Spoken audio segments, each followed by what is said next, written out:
Tak ada penjagaan ketat di pos-pos baik di perkampungan atau di titik tertentu.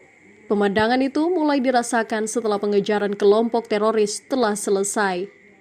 Warga yang tinggal di Poso, khususnya jalur operasi pengejaran teroris, kini telah berani berkebun lagi. Kabar tentang habisnya daftar pencarian orang membuat warga berani masuk ke kebunnya.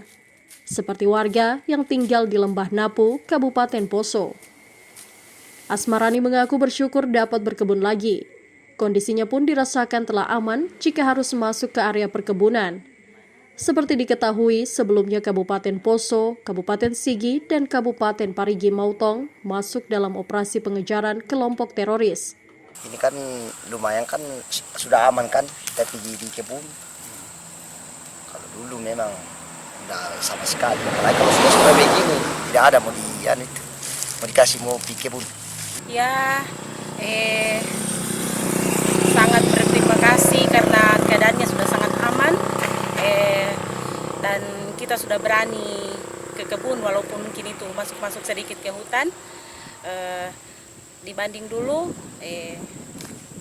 sangat takut kalau ke kebun tidak terurus, anak-anak juga mungkin